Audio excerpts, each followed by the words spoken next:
It seems like in 2026, it is damn near impossible to find true love, true connection, and true romance.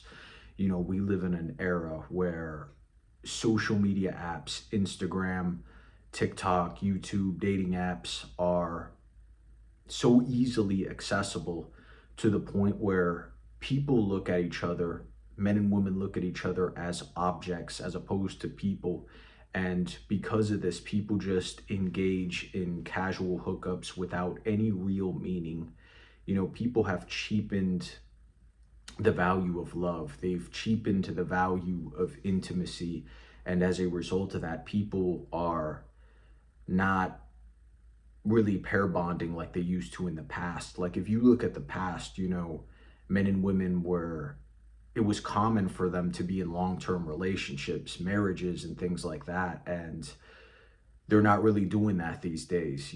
People don't really value love anymore. People, they want things fast, they want things cheap, and you're starting to see the effects of it. You got a lot of young men out there that are just lonely, and a lot of young men consume like this black pill content, this red pill content, and that is a very dark rabbit hole to go down. I myself, a couple years ago, I went down that rabbit hole. I went down the red pill rabbit hole. I went down the black pill rabbit hole, and bro, it's a very dark place. You do not want to go down that, because if you go down that, it's going to lead to just pure hopelessness. It's going to lead you to this place of despair, and that is not where you want to go. But what you want to do is you want to embrace this period. I know it sounds counterproductive, because being alone can be painful. I've been alone for years. I know what it's like to be lonely, but in those times of loneliness, that's when you discover who you truly are. You got to really ask yourself, why do you want a woman? Why do you want love in your life? And ask yourself the real deep meaning behind it. Because I see all these content creators, guys talking about, I'm the guy, like I've never had a woman, or oh, I've never had a girlfriend, I'm like 40, or this and that. And it's like you're defining yourself by not having a partner. And when you do that, you're really telling everybody that your worth comes from external approval. If you're defining yourself by whether or not you have a girlfriend or a wife or not, you're basically telling everybody that you don't really value yourself. You're telling everybody that your value is coming from an external source. But you have to really build yourself so you're no longer that guy. Because if you are that guy and you're constantly complaining about how you don't have a girlfriend, how women don't like you, you're kind of giving off this energy of like you're needy. And that needy energy is kind of a turnoff. You want to be whole as a man. As a man, you have to be whole before you attract a woman into your life. You really have to ask yourself, it's like, am I really whole, or do I just want a woman because I want people to think I'm cool, or I want people to think that I have value? It's like, no, man, you got to build your value first. You have to build your value. You got to look at your isolation period, and you have to ask yourself, am I the best version of myself? Am I strong? Am I healed? Because a lot of people out there, especially young men, and this can be pretty difficult to talk about, is a lot of us had deep rooted trauma from childhood that might still be afflicting you to this day. You might have traits that stem from childhood, that stem from pain, that stem from rejection, that stem from abandonment, and you haven't really confronted those dark parts of yourself, and you haven't really healed yourself. And if you were to get into a relationship, or you were to get into a marriage, it would be an utter disaster because you're still unhealed. So you have to stop and ask yourself, you're like, am I ready for a relationship? And instead of looking at your isolation season as a curse, really look at it as a blessing.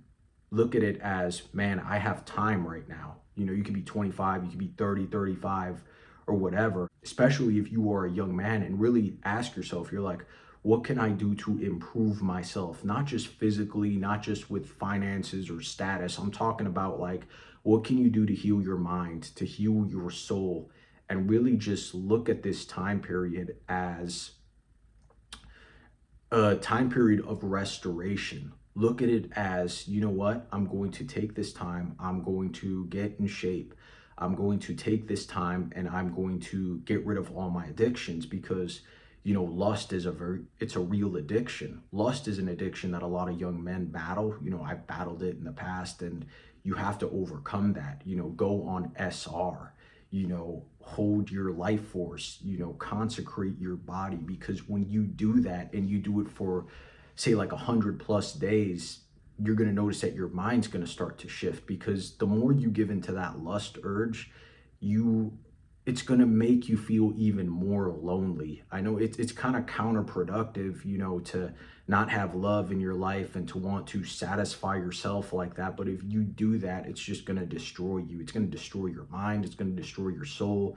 And it's just going to make you feel worse. It's going to make you feel lonely. So when you start to feel that urge, redirect to that energy. Like, say, go 100 days and say, in 100 days, I'm going to write a book. In 100 days, I'm going to get in the best shape of my life. In 100 days, I'm going to learn how to play the guitar. In 100 days, I'm going to create a painting, and use that energy to actually do something awesome. And when you find out that once you conquer that lust urge, you'll start to become a new man. You'll start to become loving of yourself. You start to love yourself. You'll start to respect yourself. You'll start to have internal joy. You won't be blinded by lust anymore. And you're not going to be defining yourself by whether you have a girlfriend or not. You're going to feel good. You're going to be like, I have my own wealth. I have my own worth. I have my own self-esteem, and I don't need anybody to make me feel happy, because I value myself. And that's where you want to get to. You want to get to that place where you love yourself and you value yourself, and you sort of unprogram your mind from lust. And once you're able to get that lust programming out of your mind, you will find out that you'll start to attract love. You'll start to attract all these beautiful things into your life. You start to heal that inner child. You'll start to heal that inner trauma. And once you heal yourself, you're going to be in a better position to actually be in a relationship and give love to that person. But if you're still broken, if you still battle lust, if you still battle this internal trauma, it's kind of mercy that God is sort of keeping you from finding love or finding a woman, because you're not ready for it. You're not ready to have love unless you get healed. You have to overcome lust. You have to overcome that trauma. You have to overcome all that pain inside, and you have to transmute it into something great to build your self-esteem. And once you are there, then you can start worrying about love. Once you get to the point where it no longer matters whether you have a girlfriend or a wife or not, and you're just indifferent to, romance, that's when you start to thrive, and that's when things start to get better in your life. So overcome that lust urge, build yourself to become strong, build your self-worth, build your strength, build your self-esteem, and you're going to find that good things will start to flow to you, and you will no longer be chained to lust, loneliness, or abandonment, and you will thrive and you will prosper. Hope this video helps you guys out, and I hope you like it. I'm out.